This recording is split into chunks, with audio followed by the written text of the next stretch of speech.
Zaman hayır olsun sevgili seyirciler. Hoş buluştuk. GRT kanalında Gagauzya Gününden programması bugün de sizi selamlar. Stüdyada işlerim ben Alona Terzi.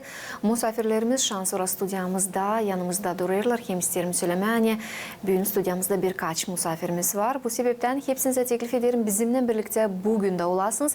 Çok meraklı bir programımız bugün de adır olmam. Kalın bizimle bir iki kapıma ayrıları stüdyamıza döndüğünü tanıştıracağım sizi bizim bugünkü misafirlerimizle.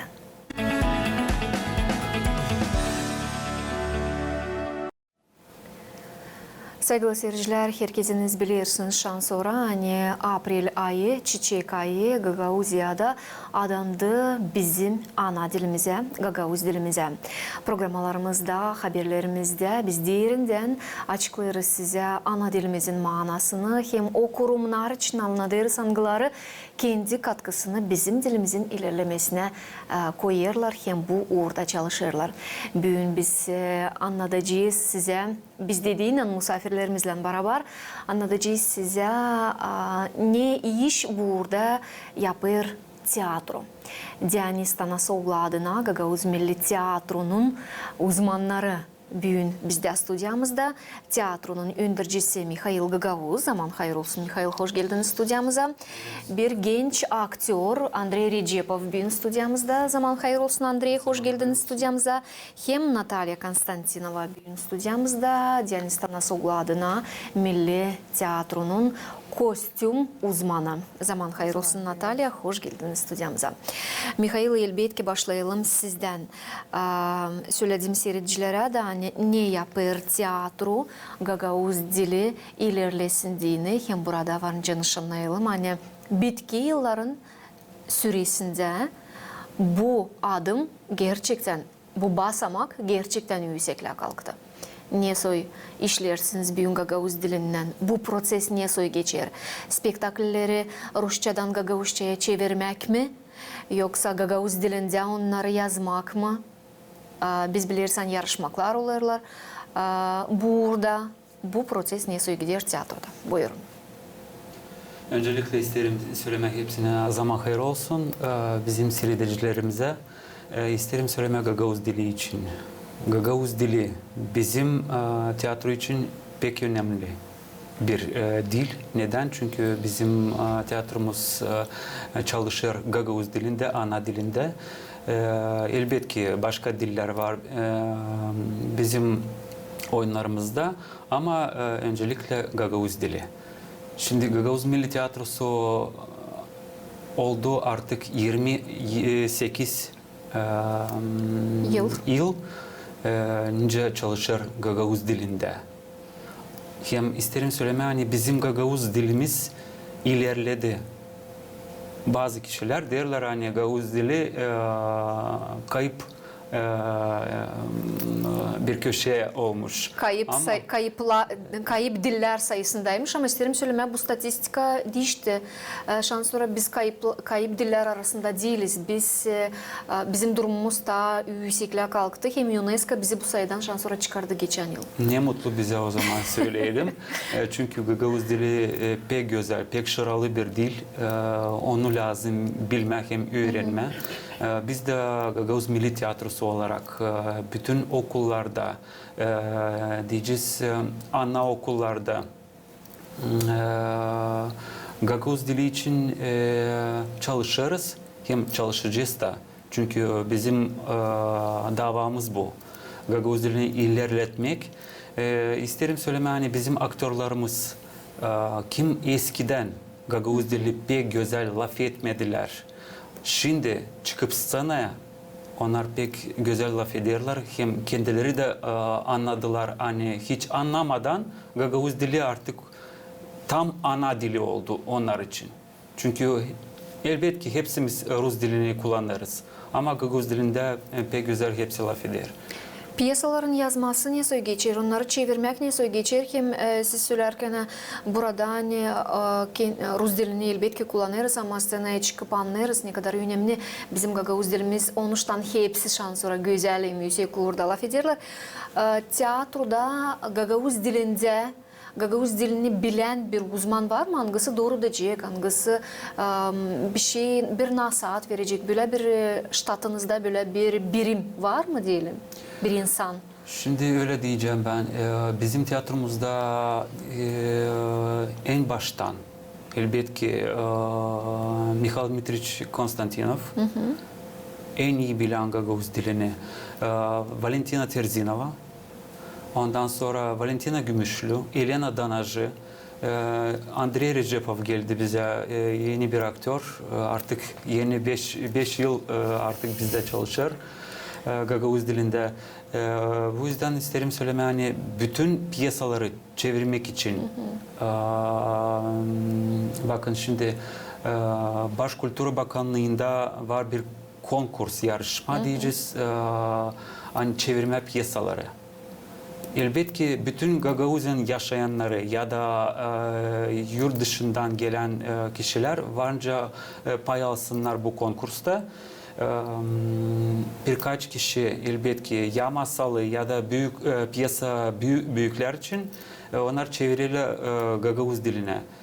Elbette ki bu Kültür Bakanlığı'nda var komisya. Jüri diyeceğiz, uzmanlar Gagavuz dilinde angılar katılırlar, hem okurlar bu piyasaları, hem de bu piyasaları biz ayırırız. Tiyatromuz ayırır. Neden? Çünkü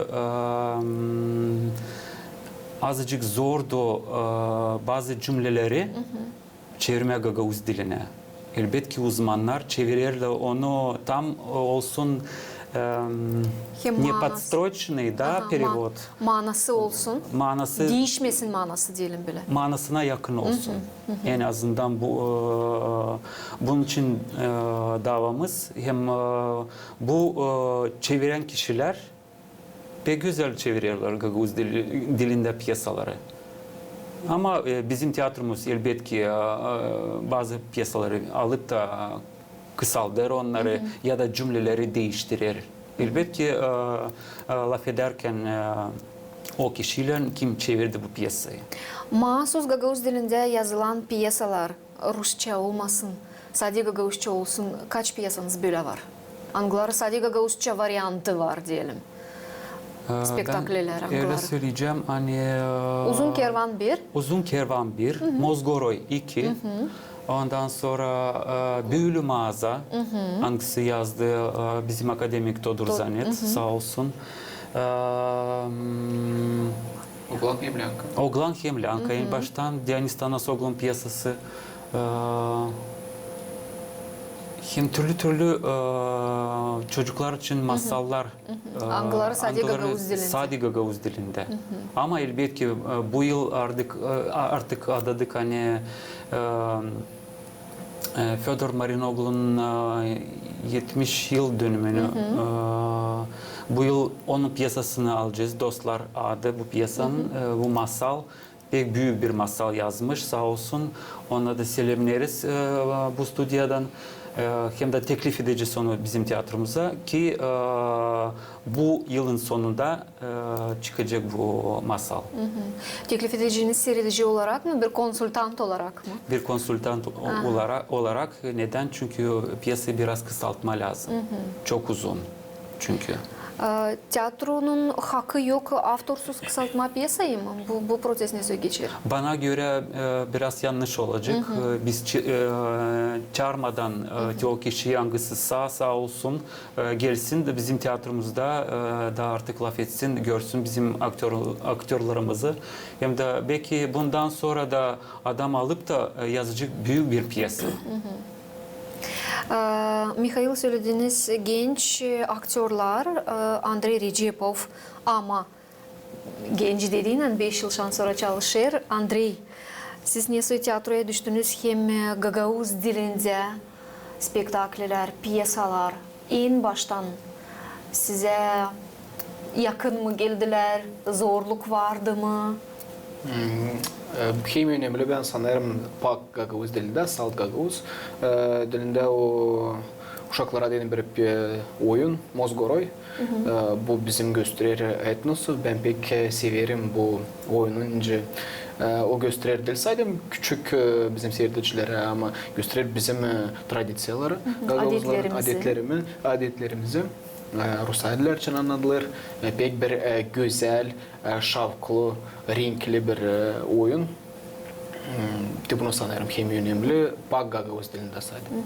Ama genelden aldığının Gagavuz dilini scenada kullanma aktör adını, Andrei Recepov adını ne zorluklar var?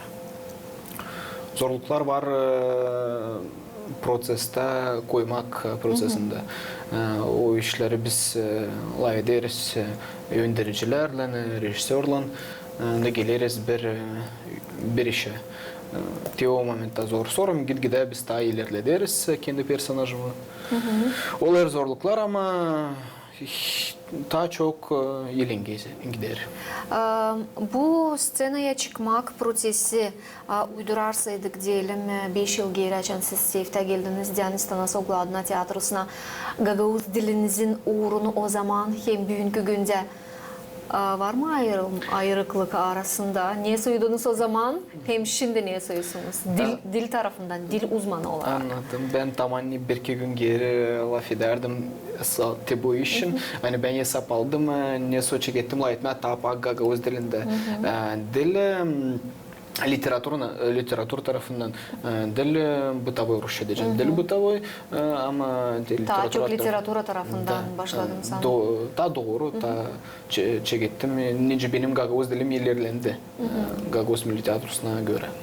Tiyatronun yöneticisi olmalı. Bize varınca versin daha konkret bir cevap. İlerledi mi, gelişti mi? Andrei'nin Gagavuz dili scenada yoksa? Bana göre gelişti. Bana göre gelişti. Andrei'nin Gagavuz dili neden? Çünkü o ilk sefer bize geldiğine başladı laf etmeye Gagavuz dilinde. Çünkü işe alıp da biz laf ederiz, konuşuruz. Mikhail Dmitrich'le baktık Andrei'ye. En baştan elbette ki genç olarak onu aldık. Ama Gagavuz dili biraz spesifik, güzel. Kaskatı mı diyeceğiz yoksa kaskatı da değil. Dışarıda nasıl laf ederler insanlar? Şimdilik zamanda pek literatüra uğrunda ilerledi onun dili. Literatüra iyice daha başladı laf etmeye. Bana göre. Ama dilimiz kaskatı değil. Güzel Bizim dilimiz var. dilimiz kaskatı değil ama isterim söylemen belki Andrei'yle ben çünkü kendim öyle laf ederim kaskatı. Çünkü ben Gagavuz dili hiç bilmerdim. Öğrendiniz. Ben öğrendim.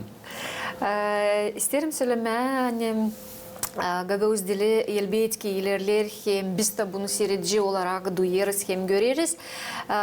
Dilsa dil literatüra uğrundan literatüra iyice scenalar, piyasalar çıkarlar ama gerçekten yüksek uğra kalkır. Çünkü kim ne zaman düşünürlerdi hani Çehov'un Kireç Başçısı Gagavuz diline çevrilecek scenada spektakl olarak koyulacak. Bu söyler onun için hani Gagavuz dili değil sadece kaskatı olmasın ama güzel literatüra lazımını sayıda laflarımız var. Hani bu manayı, bu piyasanın manasını, bu piyasanın içindeliğini, onun güzelliğini Gagavuzca scenada gösterme. Değil mi? Pek güzeldi. Çıktı hem Kireç Başçısı çevrildi Gagavuz dilinde hem Nikolay Vasilievich Gogol'ün Evlenmek piyasası çevrildi Gagavuz diline. Ondan sonra Todor Zanet çevirdi Gül'ün Tukukonaları. Pek güzel çıktı. Çünkü o kadar çok laf var, cümleler o piyasada. Bilmiyorum artık aktörler oynadılar, nasıl söylediler. Çünkü sürekli Gagavuz dili en baştan sonuna kadar hiç durmadan aktörler laf ederler Gagavuz dilinde. Mikhail, pek sık türlü uğurlarda uzmanlar, politikacılar, ekonomikacılar, meditsina uğrunda çalışanlar söylerler hani Gagavuz dilinde onların temalarına göre konuşma, laf etme pek zor çünkü termin yetmezmiş, çevirme bilmezmişler ne soy. Tiyatro terminleri, tiyatroya dini böyle bir problemi var mı? Yoksa terminleriniz var, laflarınız var, hepsi var mı? Bana göre tiyatromuzun yani tiyatro terminleri artık lazım çıksın. Halis bizim tiyatro için ya da başka tiyatro belki Gagavuz'da olacak tiyatro terminleri çıkarmak lazım. küçücük bir kağıt mı olacak bu? Yoksa ne bileyim ben hangisine aktörler hem rejisörler danışıcılar neyisine dayanacaklar. Ama hepsi söyler dersiniz hem uzmanlar ekonomika tarafından yeter ki isteyin. İstemeden hiçbir şey olmuyor. İstemeden kolay söylemeyen yok. İsterim söylemeyelim Bilim Araştırma Merkezi başlattı böyle bir proyekt tiyatro terminlerini sözlüğün dizmesine hem toplamasına hangi uğurda bulunur bu proyekti yok önce şimdi söyleyeyim size ama böyle bir projekt Bilim Araştırma Merkezi Maria Maruneviç adına Bilim Araştırma Merkezi ilerleder.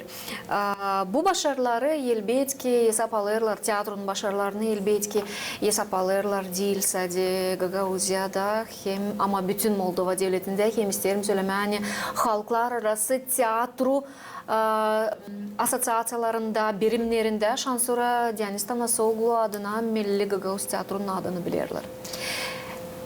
Niçin sorarım? Niçin başladım bundan? Çünkü geçenlerde geçti Moldova devleti tiyatrolar Moldova devletinin tiyatro uğrunda diyelim yüksek bir büyük hem anılmış bir olayı UNITEM.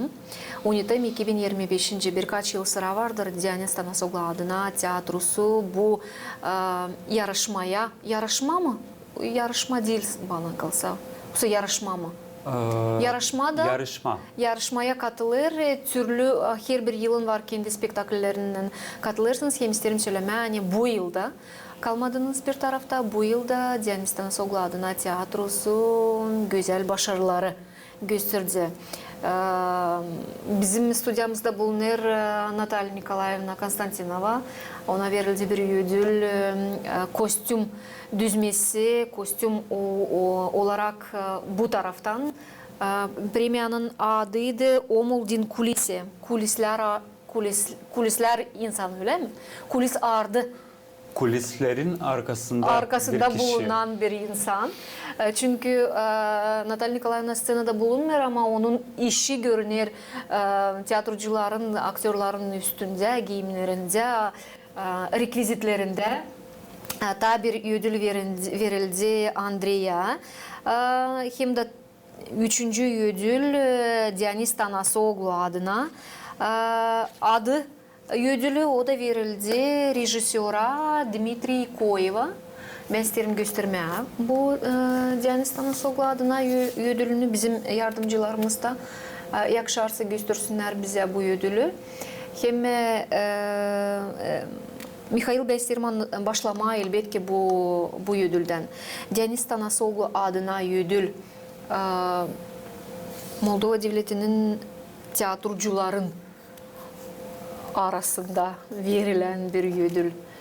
Bu kaç yıllık sonra bu ödül hem kim yaptı bu ödülü? Çünkü biz görüyoruz burada hani gerçekten süreti Tanasoglu'nun birebir yapılı. Meraklı var mı? Bu taraftan meraklı bir historia. Kim yaptı, kim teklif etti, hem kime verilir bu ödül? Şimdi anlatacağım kısadan size. Bu ödülü.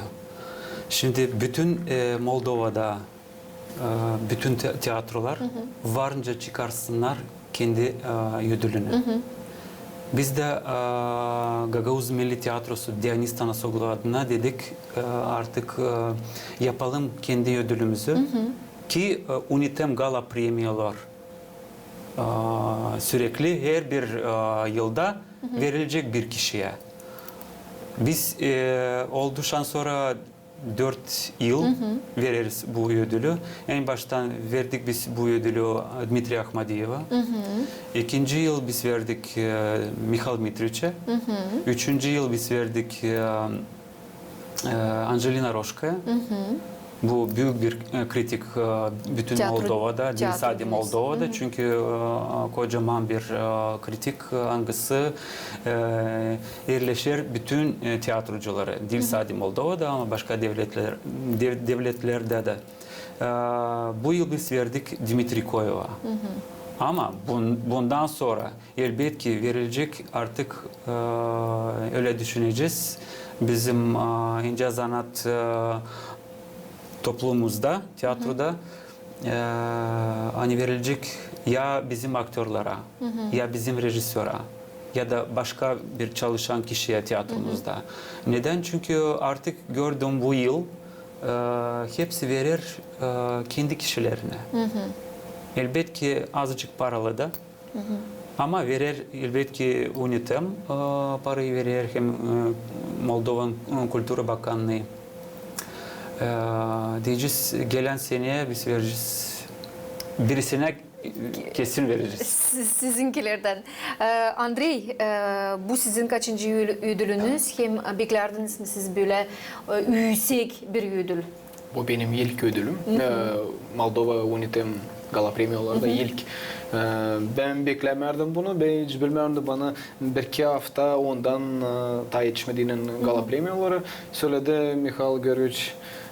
Ben şaş kaldım, ben bilmiyordum, hani ben pay alırım bu yarışmakta. Kabul ettim, kudulandım. Pek şükür ederim UNITEM'e, prezidente, kim başladı bana bu premiyi.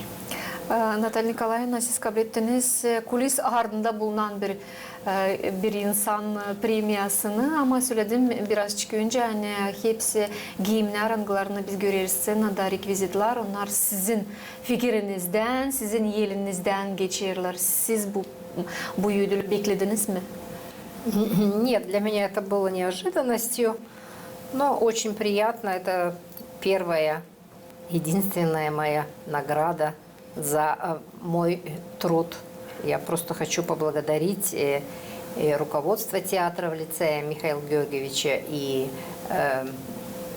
Сенат премии «Унитем» за такую награду.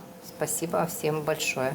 Kısadan isterim anlatma. Sanırım hani son olmayacak. Ne Andrei ne de sizin ileri doğru da Hiç kimsenin son olmayacak. Neden? Çünkü Gala Premiyalar UNITEM.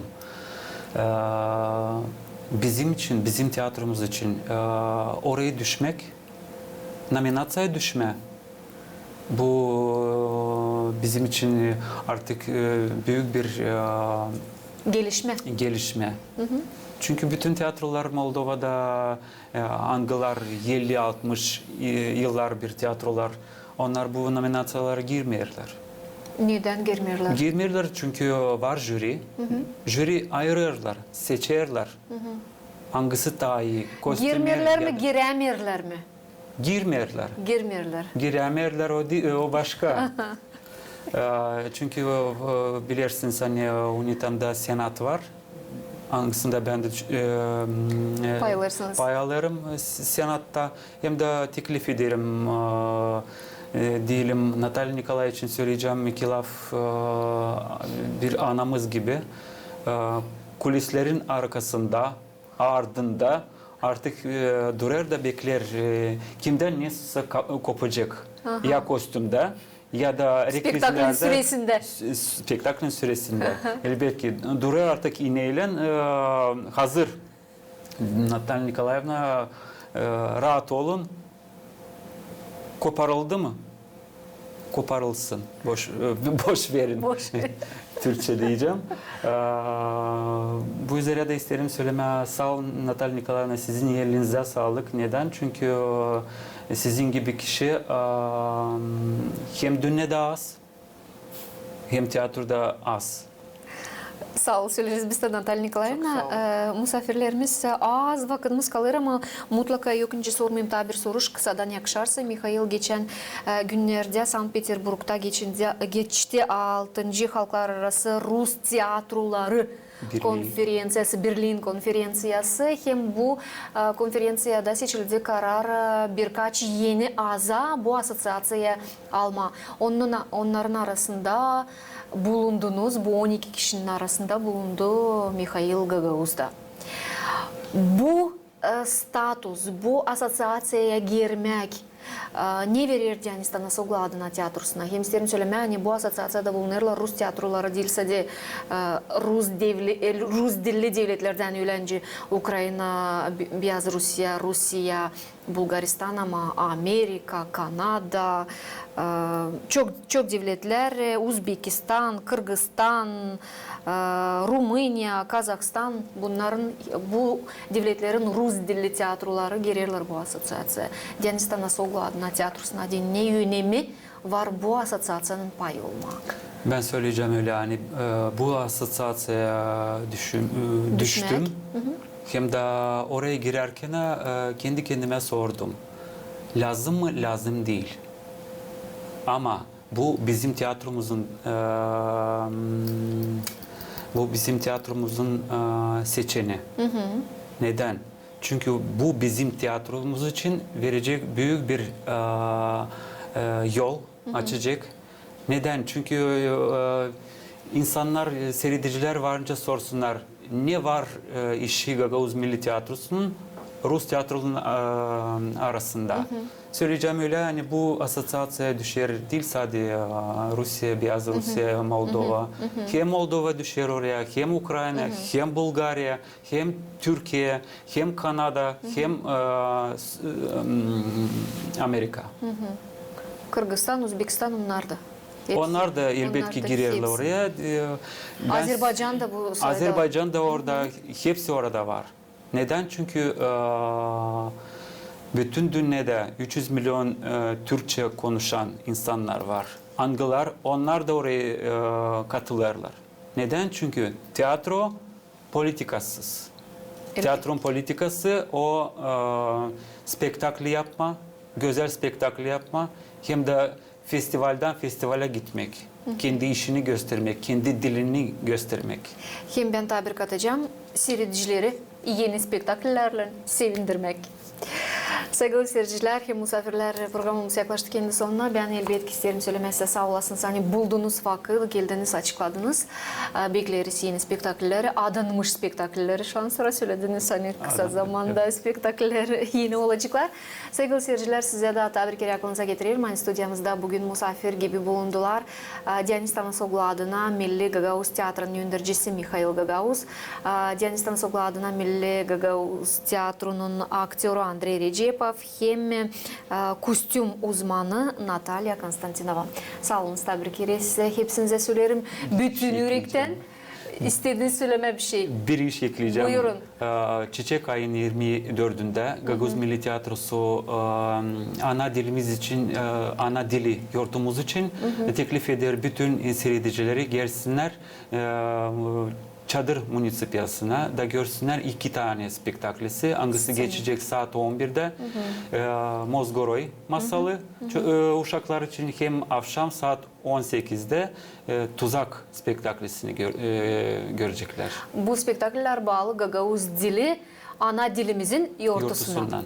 Sağ olunuz sevgili seyirciler. Size de diyelim sağ olun. Hani bizimle birlikteydiniz. Kalın sağlıcakla. Gelen buluşmaklar adım GRT kanalında.